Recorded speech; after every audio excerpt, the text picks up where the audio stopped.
Il-ħadd tajjeb. Illum 10 ta' Novembru nilqakom għal din il-quddiesa mill-Konkatedral ta' San Ġwan fil-Belt Valletta f'jum it-tifkira, jum li jfakkar tmiem l-ewwel gwerra dinjija u l-vittmi taż-żewġ gwerer dinjija.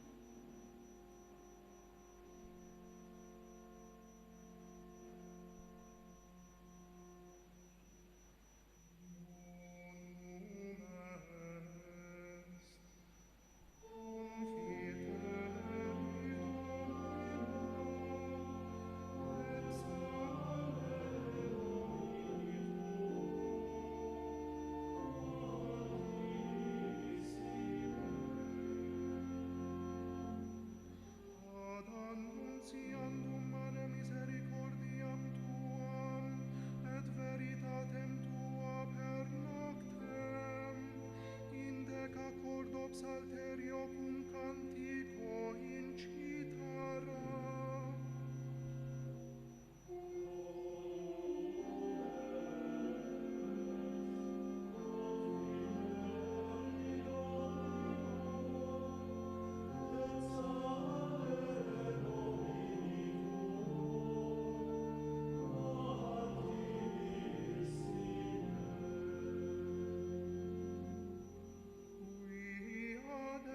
Stime Domine in factura tua et in operibus manum tuarum exultabo.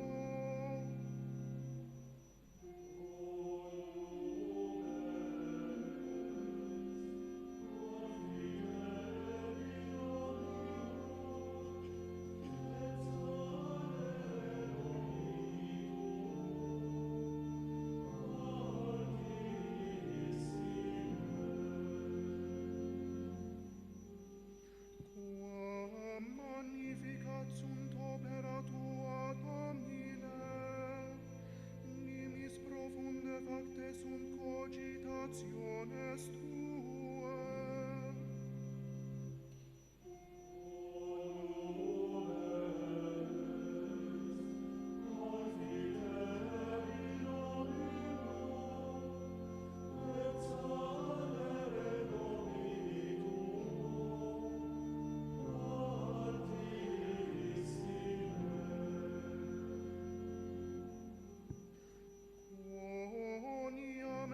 Nemici tui, Domine, quoniam ecce nemici peribunt, et dispregentur omnes qui operantur iniquitatem.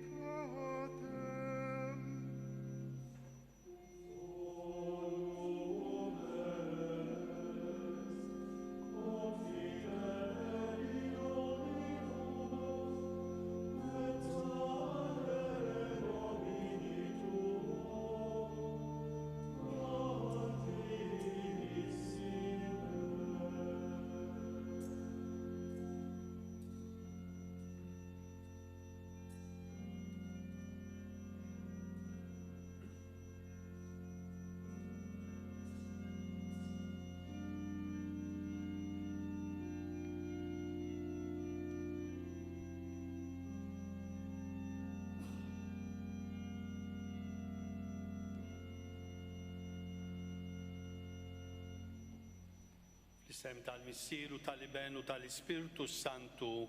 Amen. Il-grazzja ta' Sidna Ġesu Kristu, l-imħabba Alla u l-għaqda fl-Ispirtu Santu tkun ma'kom il-koll. Jewħuti nibdew din iċ-ċelebrazzjoni qaddisa billi nitolbu lil Alla jaħfrilna in-noqqasijiet kollha tagħna.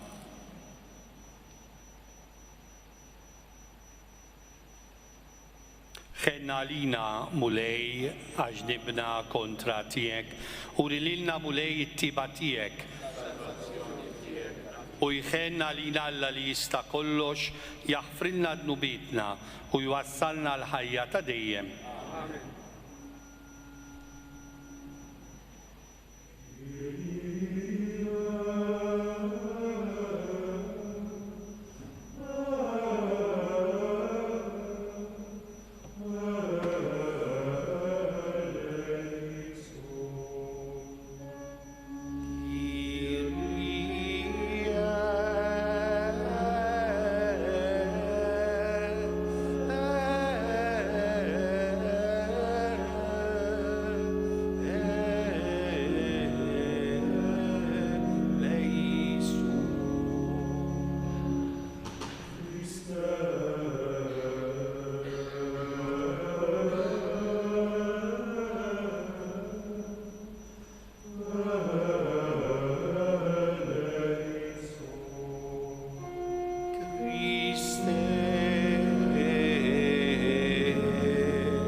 excelsis Deo.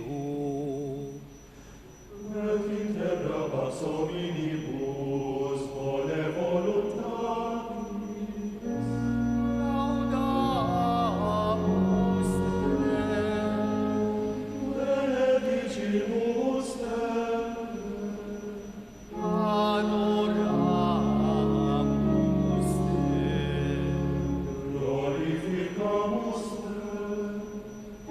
Gratias agimus tibi, propter maniam gloriam Domine Deus rex celestis, Deus Pater omnipotens, Domine Filii unigenite, Iesu Christe,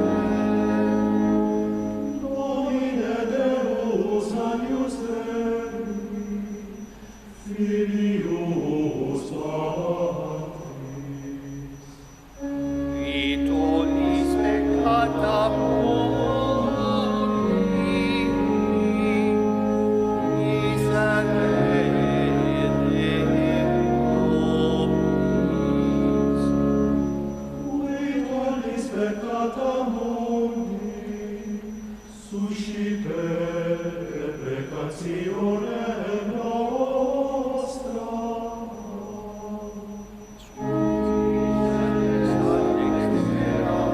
Patris, miserere nobis. Gloriam tu solus sanctus, Tu solus Dominus, tu solus altissimus, Iesu Christe. Sancto Spiritus, in gloria Dei Patris.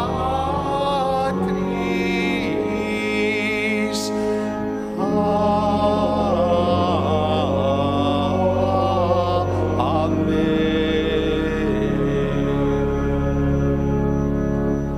Nitolbu o alla ħanin li tista' kollox fit-tiba tiegħek biet minna kulawġ biex inkunu ħilsa fir-ruħ u l-ġisem u naqdu bla xkil ta' xejn bibnek Ġesu Kristu Sidna li hu Alla u miegħek jgħixu jsaltan flimkien mal-Ispirtu Santu għal dejjem ta' dejjem.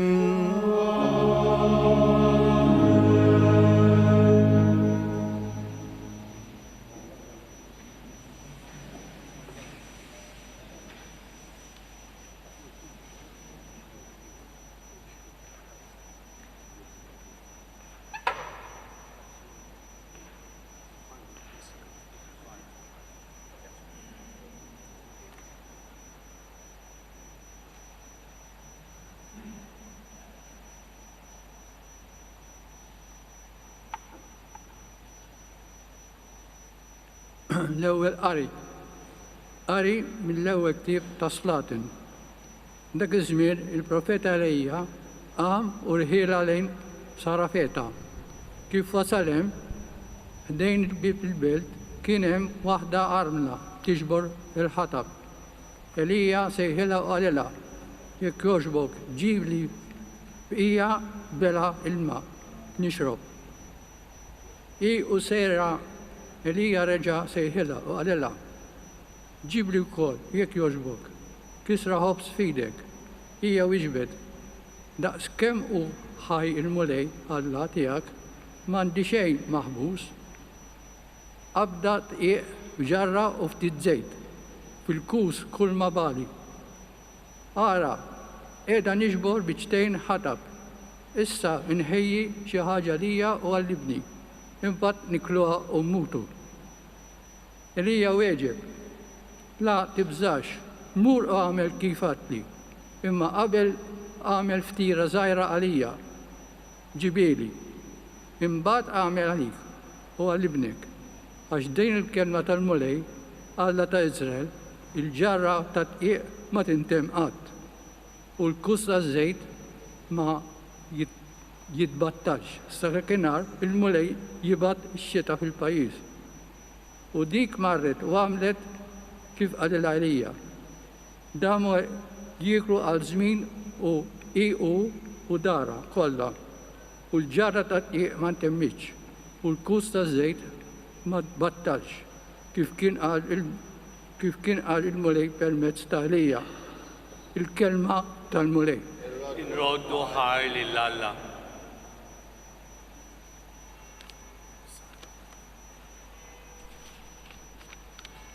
A reading from the letter to the Hebrews. Christ did not enter into a sanctuary made by hands, a copy of the true one, but heaven itself, that he might now appear before God on our behalf. Not that he might offer himself repeatedly, as the high priest enters each year into the sanctuary with blood that is not his own. If that were so, he would have had to suffer repeatedly from the foundation of the world. But now, once for all, he has appeared at the end of the ages to take away sin by his sacrifice.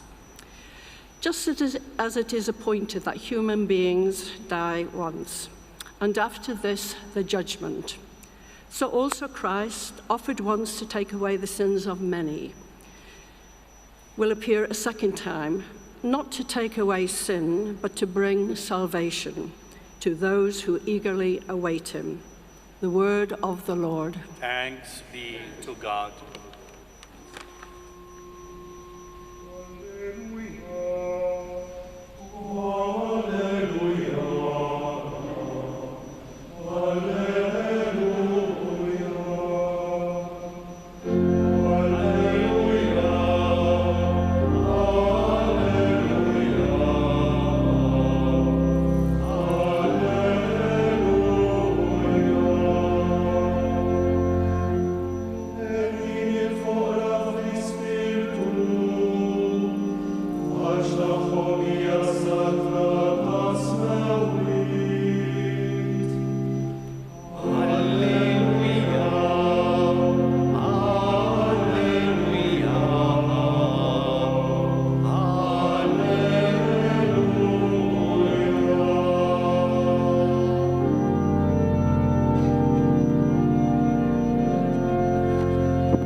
Il-mulej ma'kom. Miek ukoll. Qari mill-Evanġelju skont San Mark. Gloria lilek mulej.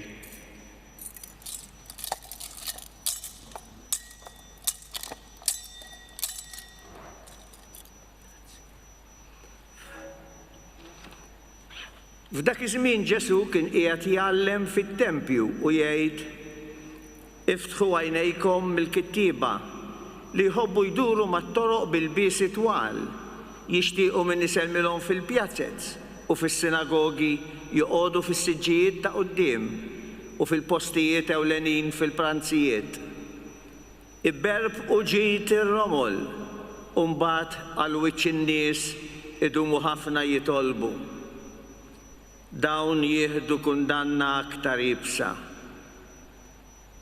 Ġesu kien qiegħed biswit it-teżor, iħares u jara xi flus jitfgħu in-nies fit-teżor. Bosta għonja bdew jitfgħu ħafna. Resqet waħda armla fqira u tefgħet biċtejn żgħar, jiġifieri xi 2 ċenteżmi. U sejjaħ id-dixxipli tiegħu qalilhom: tassew ngħidilkom li din l-armla fqira tefgħet aktar minn dak kollha li tefgħu fit-teżor. Għax dawk kollha tefgħu miż-żejjed tagħhom, imma hi fil-faqar tagħha tefgħet kull ma kellha, dak kollu li kellha biex tgħix. Il-kelma tal-mulej. It-tifħir lilek Kristu.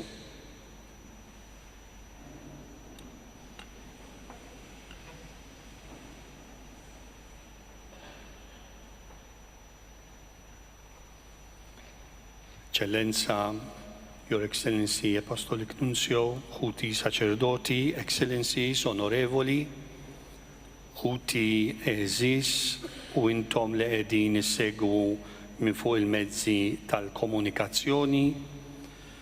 F'dan jum it-tifkira aħna niltaqgħu biex nifqu nirriflettu waqt li nonoraw lil dawk ta' qabilna missirijietna li taw ħajjithom fis-servizz lejn pajjiżhom.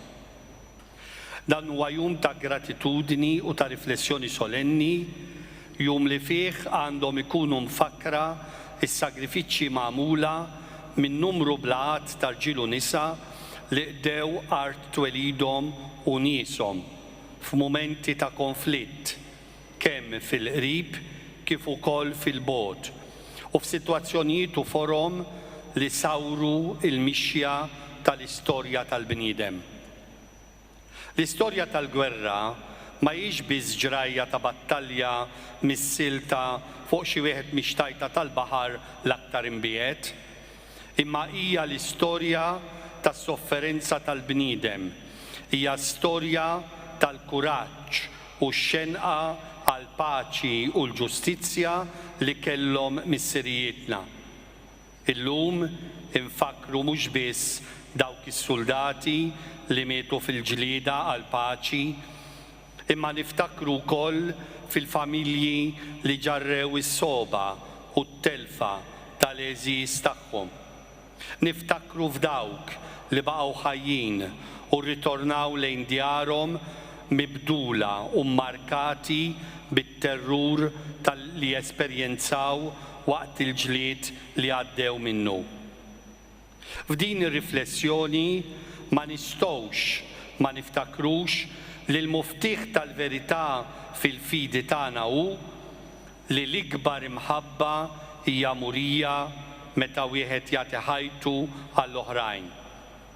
Ġesu Kristu nnifsu, il-prinċep tal-paċi, urina dan l-att ta' sagrifiċċju tal-għotja totali meta ħalla ħajtu għalina l-koll fuq il-għowda tas-salib.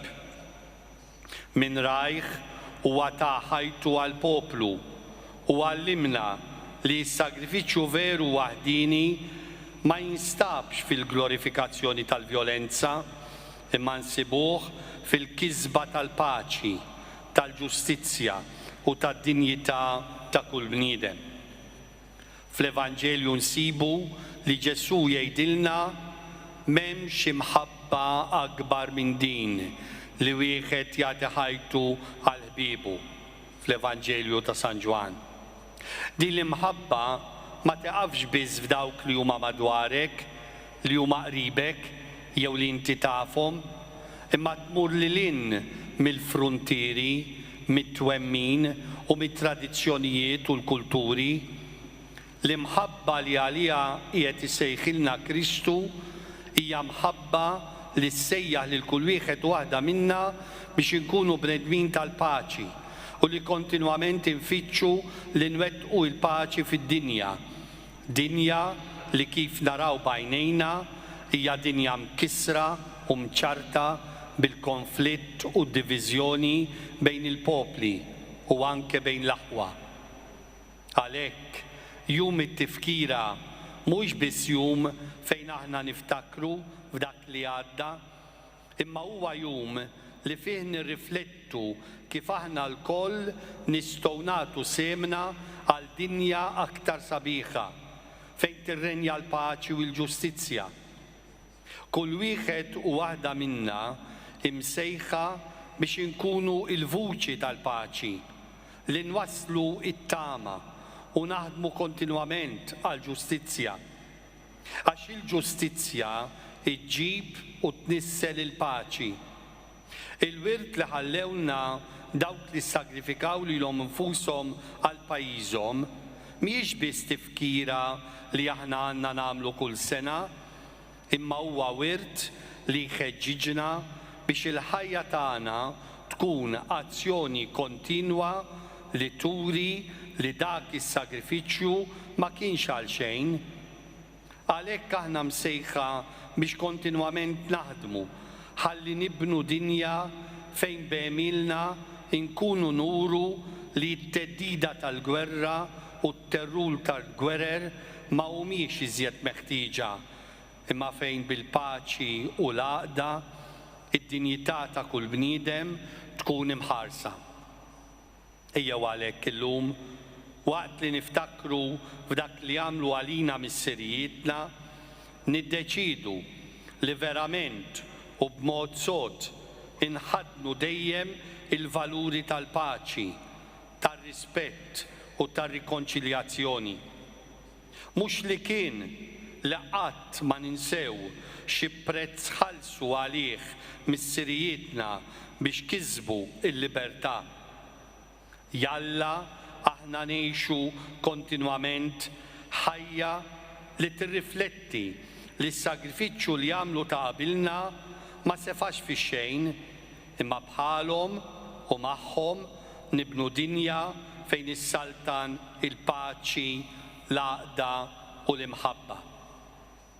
Aħna u nitolbu lil Alla sabiex jagħtina s-saħħa u l-qawwa biex inxerdu l-paċi madwarna u fid-dinja kollha, naħdmu sabiex is-sagrifiċċju li missirijietna għamlu għalina jibqa' jkun xpruna għalina il-koll biex nibqgħu dejjem naħdmu għal dan il-għan qaddis. Ikun imfaħħar Ġesu Kristu, dejjem ikun imfaħħar. Jiena nemmen f'Alla wieħed il-missier li jista' kollox li ħalaq is-sema u l-art, dak kollu li jidher u dak li ma jidhirx, u f'Mulej wieħed Ġesu Kristu iben waħdini ta' Alla, imnissel mill-missier qabel kull żmien, Alla minn Alla, dawl minn dawl, Alla veru minn Alla veru, imnissel mhux magħmul, natura waħda mal-missier u bih sar kollox. Niżel mis-smewiet għalina l-bnedmin u għal-fidwa tagħna u ħal ġisem bis-seta tal-Ispirtu Santu minn Marja Verġni u sar bniedem. Salbuh għalina, bata taħt Ponzu Pilatu, miet u difnuh u fit-tielet jum qam mill-imwiet skont il-kodba mazza u tela s-sema u jedfu l-lemin tal-missier u għandu jerġa' jiġi bil-glorja biex jagħmel ħaq mill-ħajjin u l-mejtin u s-saltna tiegħu ma jkollix tmiem. U fl-Ispirtu Santu mulej li jagħti l-ħajja li ġej mill-missieru mill-Liben li huma jqumu mweġġaħ flimkien mal-missieru mal-Liben u li tkellem f'hom il-profeti. U fi knisja waħda qaddisa, kattolika, apostolika, nistgħar mudija waħda għal maħfra tad-nubiet, nistenna l-qawma mill-imwiet u l-ħajja ta' żmien li ġej. Amen. Fil-waqt li ninsabu żguri mill-imħabba ta' Alla f'kull sitwazzjoni ta' ħajjitna, ejjew inresqu it-talbit tagħna quddiem il-missier f'isem il-Prinċep tal-Paċi Sidna Ġesu Kristu.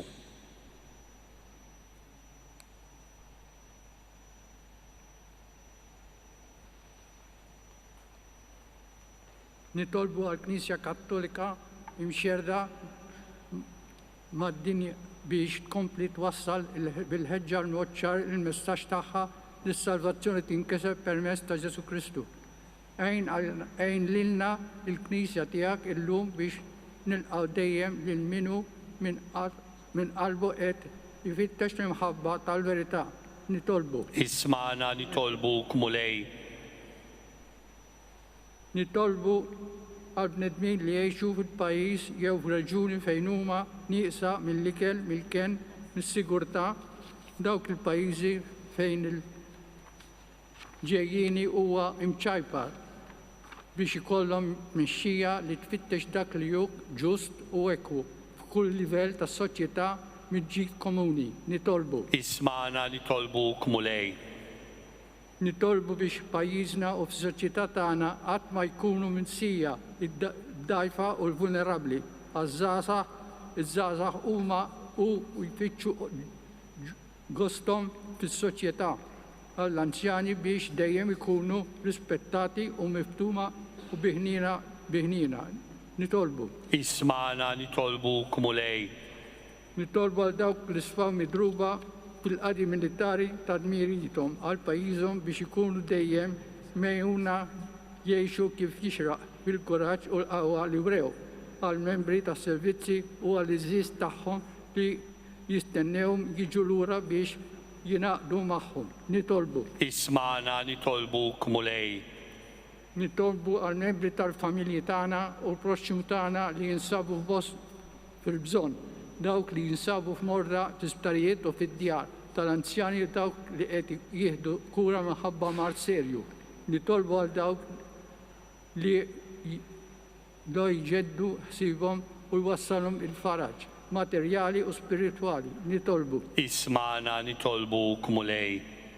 F'dan jum it-tifkira nitolbu għal dawk li mietu waqt il-gwerra għal dawk li jħossu l-weġġa tat-telfa tagħhom f'kull anniversarju jifakkarhom fihom. Nitolbu. Ismana nitolbuk mulej.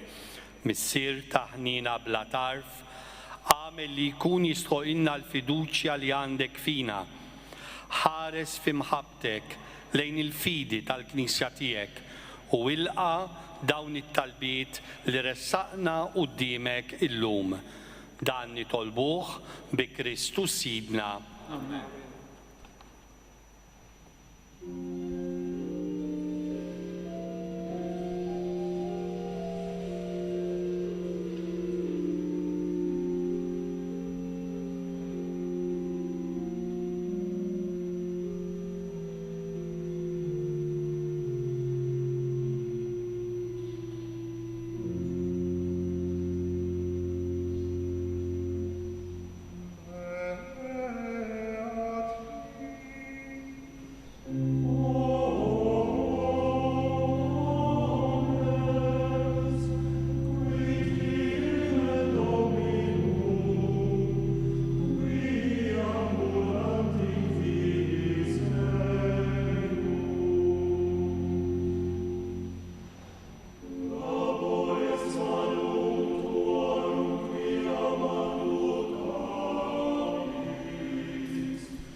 Ittolbu ħuti biex is-sagrifiċċju tiegħi u tagħkom ikun joġob lil Alla l-Missier li jista' kollox.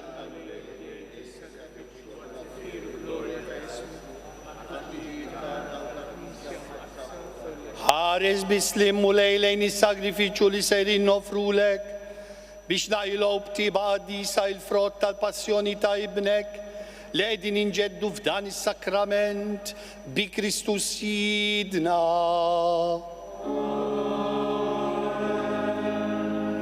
Il-mulej ma'kom nerfgħu lubna l-fuq niżuħar lill-mulej Alla tagħna.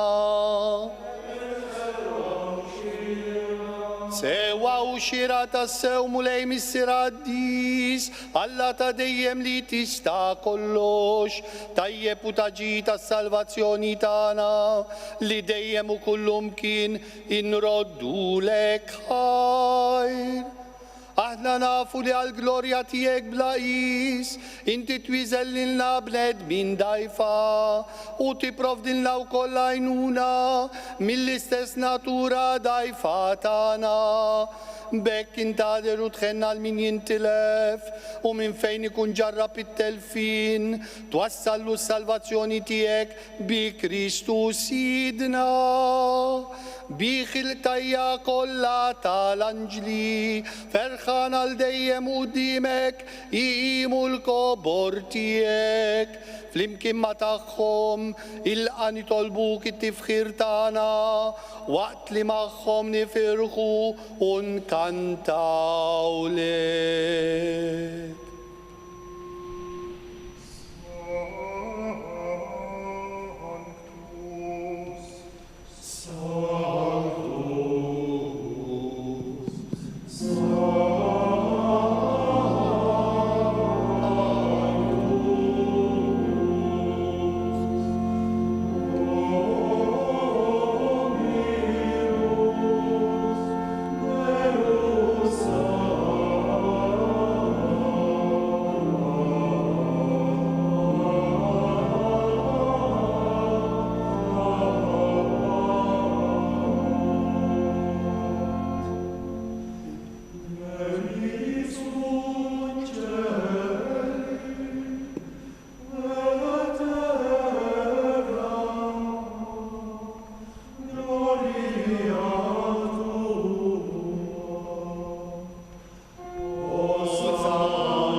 Qaddis tas-sew int mulej int lajn ta' kull quddusija għaddes għalhekk nitolbuk dawn l-offerti bil-barka tal-Ispirtu tiegħek biex isiru għalina il-ġisem u d-demm ta' Sidna Ġesu Kristu li meta kien se jingħata biex minn rajk ħibati għal ħobs radlek il-ħajr birek qasam tal id-dixxipli tiegħu u qal ħudu u kulu l-koll minn dan għax dan huwa ġismi li jingħata għalikom.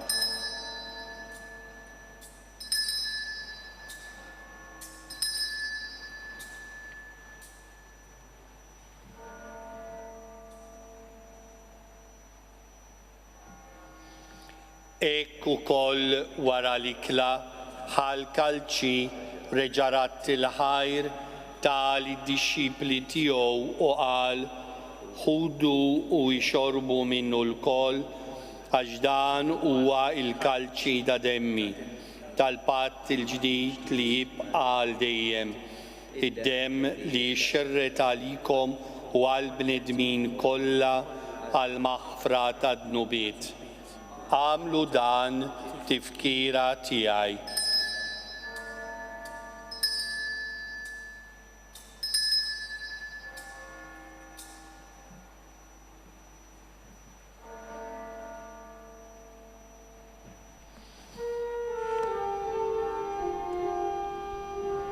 Dan hu l-misteru tal-fidi.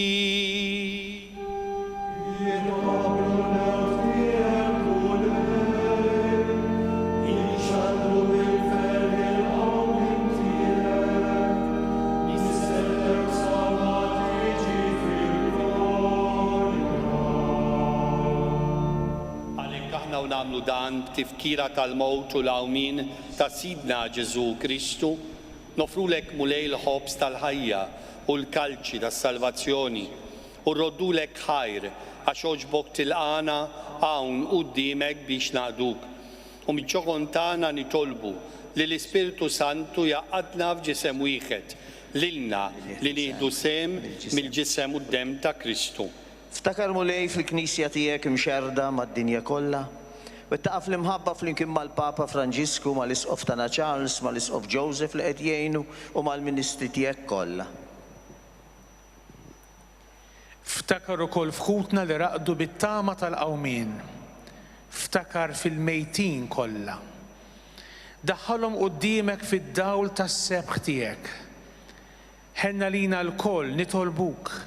Għati lilna wkoll il-wirt tal-ħajja ta' dejjem flimkien mal-Verġni Mqazza Omm Alla Marija, ma' żewġa San Giuseppe, mal-Apostli, ma' San Ġwan il-Battista u l-qaddisin kollha li jgħixu fil-ħbiberija tiegħek sa mill-bidu tad-dinja. Għamel li magħhom infaħruk u nsebħuk b'Ġesu Kristu ibnek.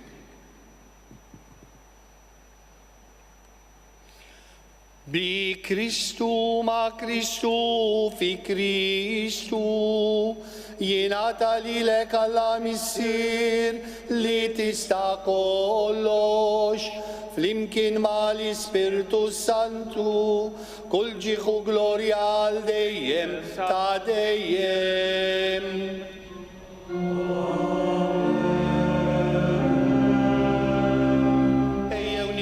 Kif għallimna u ridna namlu li bent Alla għas-salvazzjoni tagħna. Missirna li inti fis-smawit jitqaddes ismek, tiġi saltnatek, ikun li trid int kif is-sema hekk da fl-ard. Ħobsna ta' kuljum għatina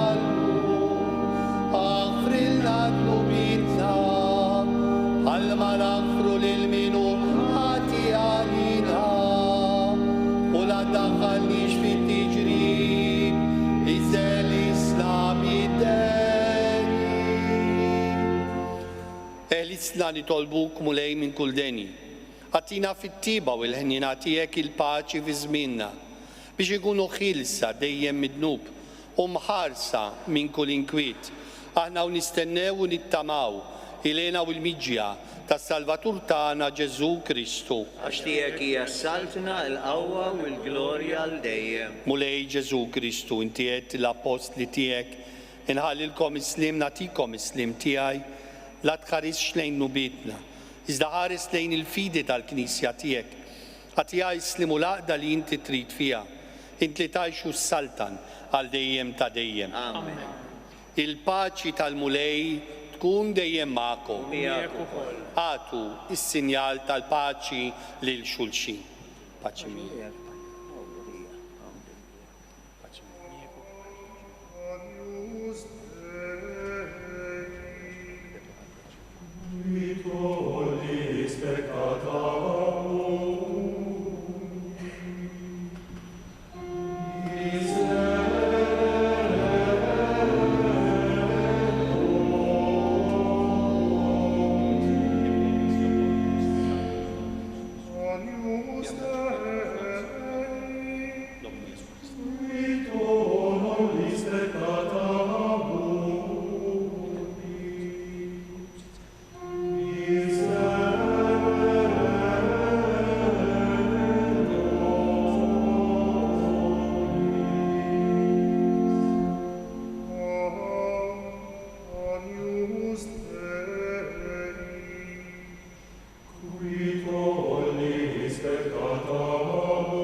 il-ħaruf Talla dan hu li jneħħi d-nubiet tad-dinja en jindawk li huma mistiedna l-ikla tal-ħaruf. Ma jistħolix tidħol taħt is-saf tiegħi iżdejt kelma waħda u r-ruħ tiegħi tkun imfejqa.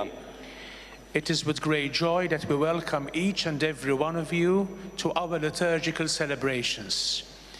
We would like to remind you that communion with the body of Christ is reserved for Roman Catholics only. Those who are not, or else may not wish to receive Holy Communion, but still wish to receive a blessing, please approach the priest and have their hands crossed on their chest, so that the priest will bless them with the sign of the cross.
Corpus natum de Maria Virgine, vere passum immolatum in cruce pro homine, cuius natus perforatum fluxit aqua et sanguine, es honoris trebustatum mortis examine.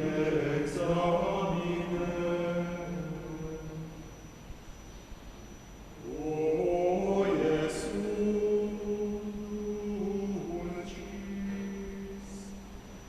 O Iesus Filii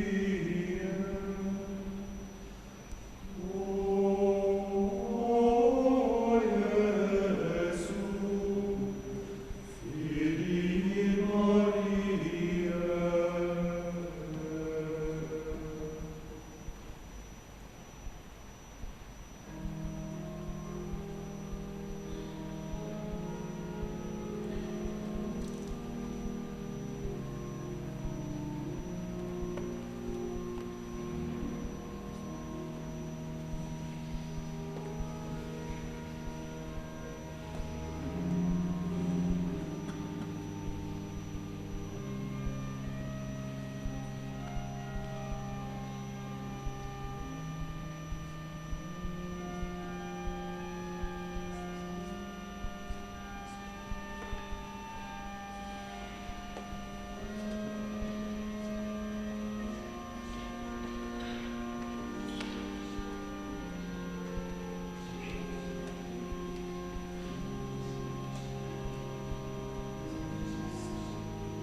Nitolbu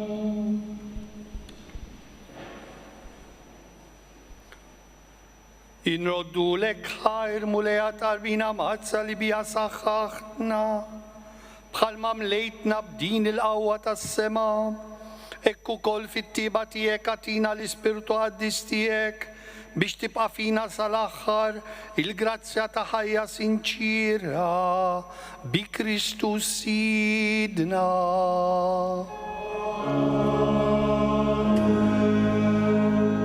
Il-mulej ma'kom. U jberikom Alla li jista' kollox, il-Missieru li ben u l-Ispirtu Santu.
Naslu fit-tmiem din il-qoddiesa f'jum it-tifkira li llum qed tfakkar vittmi ġodda li kull ma jmur dejjem qed jiżdiedu.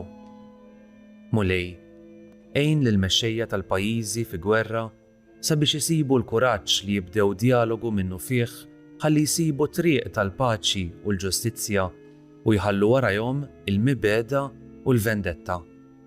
Żomm idejk fuq dawk li qed jagħtu għajnuna umanitarja f'dawn il-pajjiżi u li qed joffru raġġ ta' tama lil vittmi li għaddejjin minn din it-traġedja.